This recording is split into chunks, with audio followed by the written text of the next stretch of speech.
राष्ट्र की इस मनुष्यता की सेवा में अपना यह किंचित योगदान दे रहे हैं, यह कृतार्थ भाव, यह विनम्रता जिस दिन आपके और मेरे अंदर आ जाएगी, उस दिन अपना काम प्रारंभ हो जाएगा और देश महान जहां दिशा में जाना है वहां पहुंचना प्रारंभ हो जाएगा। अगर लोग सरकारों और बैंकों को लूट कर लंदन भाग जाते हैं और सुनते हैं कि वो शिक्षित हैं, वो अच्छे हैं, तो लानत है ऐसी शिक्षा पर है। एक पंक्ति कहता हूं, आपको ठीक लगे तो मुझे सूचित कीजिए, चूंकि आप अंधकार में हैं। वेस्ट से बहुत लिया जा रहा है, मैं कहता हूं वेस्ट का वेस्ट मत लीजिए, वेस्ट का बेस्ट लीजिएगा।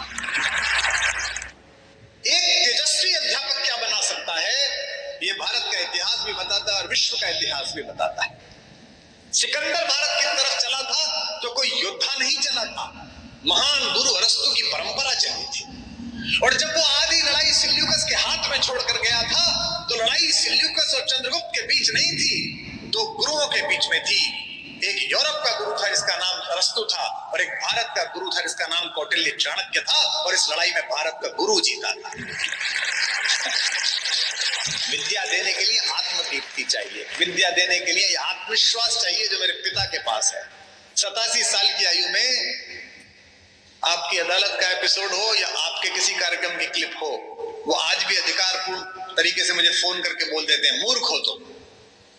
क्या मूर्खतापूर्ण उच्चारण कर रहे थे, इसका उच्चारण यह नहीं यह होता है, और वो पाणिनि का एक सूत्र साथ में बताते हैं, और मैं बिल्कुल जिज्ञासु विद्यार्थी की तरह कहता हूं, जी जी जी अगली बार याद रखूंगा। ये आत्मविश्वास जो मेरे पिता में है, ये आत्मविश्वास अगर गुरु में आ जाएगा बच्चे के प्रति, और यही विनम्र भाव बच्चे में आ जाएगा, तो मेरी जिव्या पर माता सरस्वती कृपा करें, मैं ये कह सकूंगा आने वाले 15-20 वर्षों में दुनिया में, पूरे भारत में कुछ बच्चियों से मिलकर कि मुझे गर्व है बिटिया कि तुम्हारे कॉलेज के पहले दिन उसका उद्घाटन करने के लिए मैं गया था तुम्हारे साथ। इसीलिए आज जब रिबन काटा जाने वाला था और डीएल सर ने कहा कि आप इसका रिबन काटिए, तो मेरे साथ जो बच्ची चल रही थी, जो इन्होंने ड्रिल की एक बच्ची लगाई थी, मैंने वो कैंची उसके हाथ में दे दी।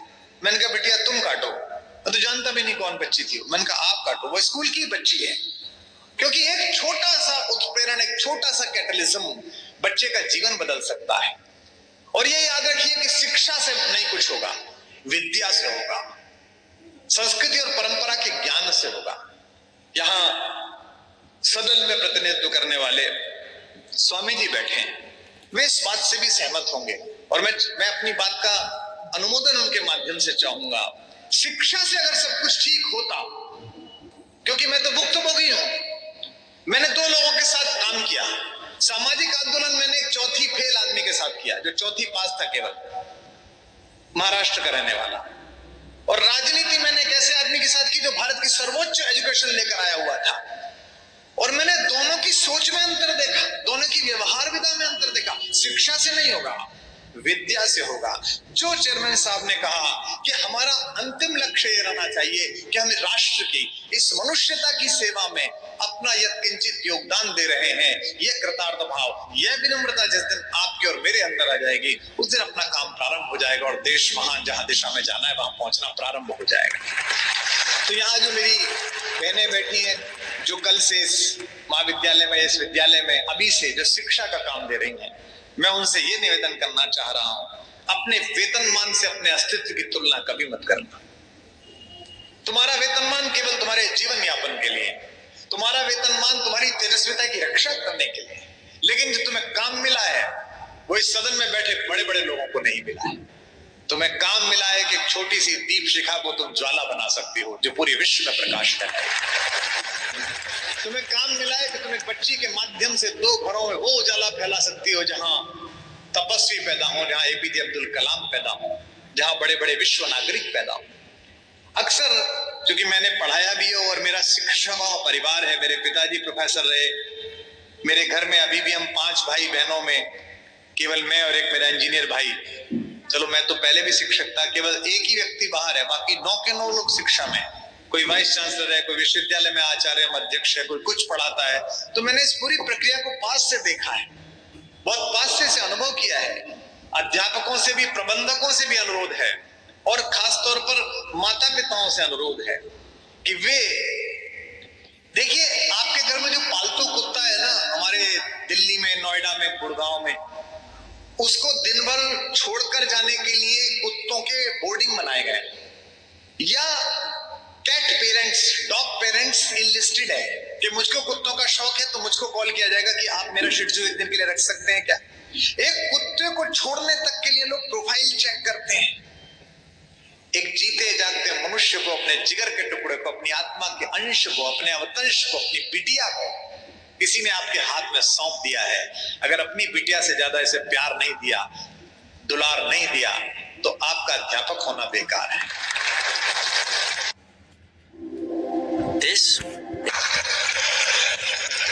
यहां पर अपनी बेटियों को छोड़ते समय मनुष्य को लगे कि मेरे परिवार में भी, मेरे घर में भी जो ना मिल पाएगा वो इस लड़की को यहां मिलेगा, जो सुविधाएं मिली हैं उसके अतिरिक्त उसे लगे कि ये मिलेगा। क्योंकि अगर शिक्षा ने ठीक काम किया होता केवल शिक्षित होने में, मैं मानता हूं शिक्षित होने की आवश्यकता है, मैं मानता हूं कि प्रोफेशनल एजुकेशन की आवश्यकता है, जो आपने महत्वपूर्ण काम यहाँ किए हैं कंप्यूटर्स में, जो भी आपने रोबोटिक्स में इतनी सारी चीज की है, उन सब की आवश्यकता है, लेकिन जो मूल संस्कार विद्या का है उसकी आवश्यकता है। क्योंकि अक्सर मैं ऐसा प्रयोग सामने के एक बोर्ड पे करता हूं, एक तरफ लिखता हूं शिक्षित, एक तरफ लिखता हूं अशिक्षित, और फिर लिखता हूं आइए बात करते हैं कि विश्व में होने वाली समस्याओं में किसका योगदान है। जैसे एक समस्या है प्रदूषण, सब हम इससे दुखी हैं। प्रदूषण शिक्षित कर रहा है कि अशिक्षित कर रहा है? गांव में प्रदूषण देखा आपने? दिल्ली में है, गुड़गांव में है, लेकिन वहीं से 40-50 किलोमीटर दूर जो मेरा कॉटेज है, जहाँ केवी कुटीर जहां मैं रहता हूं, वहां नहीं है। गांव वाले को पता है कि क्या जलाना है और क्या नहीं जलाना है। भाई भतीजावाद ये शहर में है कि गांव में है?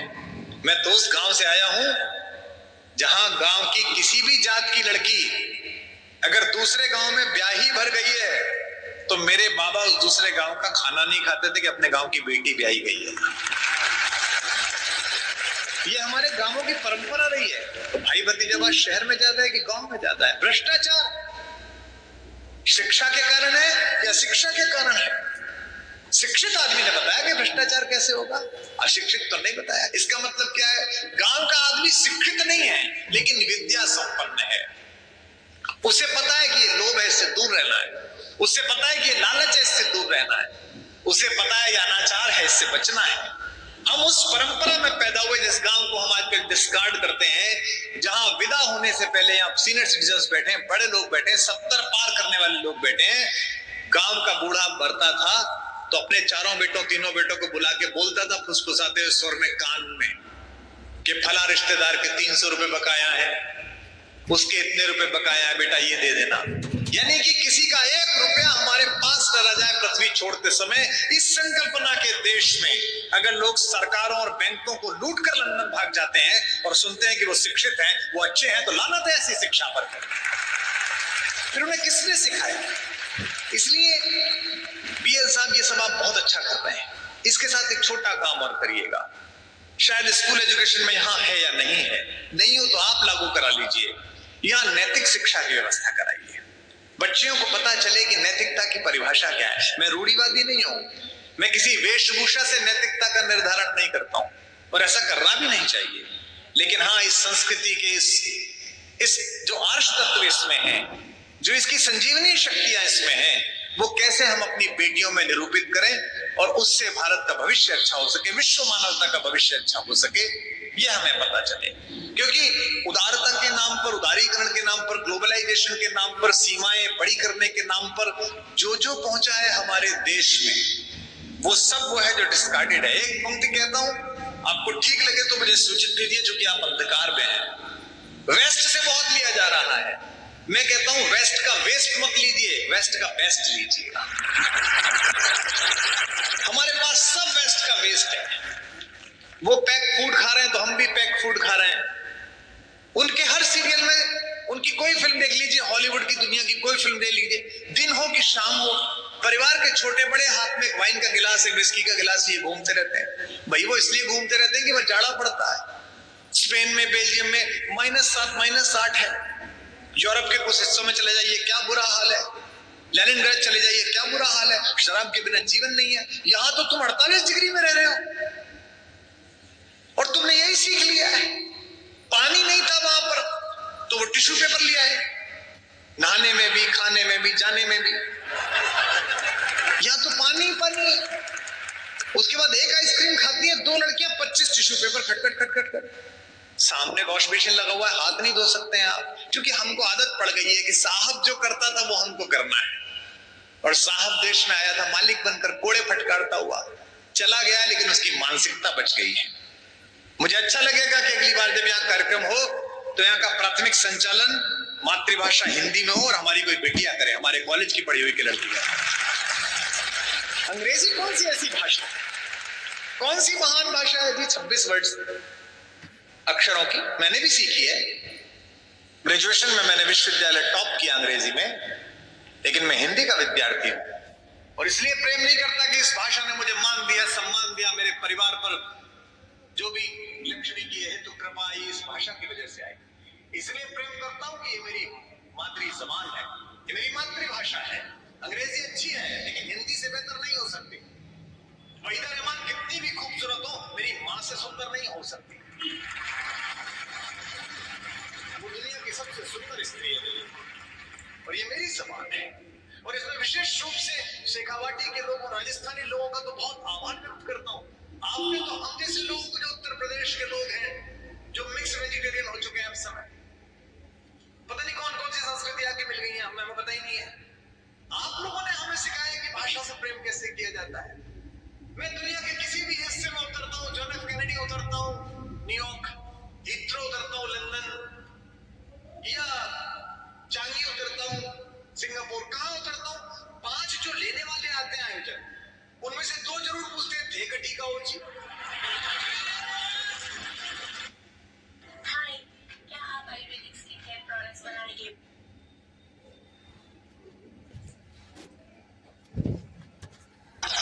तो मैं समझ जाता हूँ, मैं तो कहीं का हूँ, ये वहीं का है।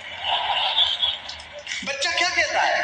3री क्लास का बच्चा आप ले रहे हैं, 3री क्लास का बच्चा सफेद, जैसे सामने पीछे आपने मेरा चित्र लगा दिया, ऐसा एक सफेद कैनवस है, ना उसमें घृणा है, ना विश्वास है, ना उसमें हिंदू मुसलमान है, ना उसमें भाजपा कांग्रेस है, ना उसमें अमीर गरीब है, ना उसमें सवर्ण दलित पिछड़ा महापिछड़ा। आजकल तो इतनी पंचायत आपके हो रही है, पूरा रास्ता भरा पड़ा है भाई। एक राजस्थानियों की पंचायत नहीं है, एक भारतीयों की पंचायत नहीं है, जाटों की हो रही है, ठाकुरों की हो रही है, ब्राह्मणों की हो रही है। और फिर कहते हो कि विकास क्यों नहीं हो रहा है? अरे आपने सरकारें जिताई नहीं है, आपने जातियां जिताई है, तो उनसे पूछो भैया विकास क्यों नहीं हो रहा। तो एक कोरा कैनवस एक बच्चा आपको सौंपता है और कहता है कि मैं कोरा कैनवस हूं, आओ मुझ पर पेंट करो मैडम। हिंदी की टीचर आती है, अपने स्ट्रोक मार के चली जाती है। साइंस की टीचर आती है, अपनी स्ट्रोक्स मार के चली जाती है। वो जो आपने शूटिंग की क्लास रखी है, उसकी इंस्ट्रक्टर आती है, वो अपने स्ट्रोक्स मार के चली जाती है। योगा की टीचर आती है, वो अपने स्ट्रोक्स मार के चली जाती है। और 12वीं के बाद एक पेंटिंग मिलती है। अगर वो पेंटिंग विद्रूप है, अगर वो पेंटिंग एमआई रोड के किसी रेस्टोरेंट से 17 साल की आयु में वो पेंटिंग रात को ज्यादा शराब पीकर ये कहती हुई वो घर वापस आती है, इट्स माई लाइफ, तो दोष आपका है।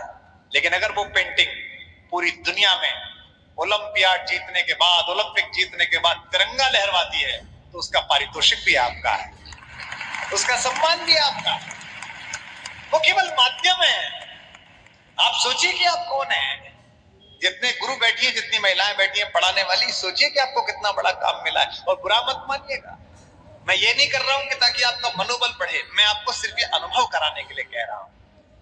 मैंने स्वयं पढ़ाया है, इंजीनियरिंग छोड़ के पढ़ाया है, 17 वर्ष विश्वविद्यालयों की सेवा में रहा हूं, कॉलेजेस में पढ़ाया है।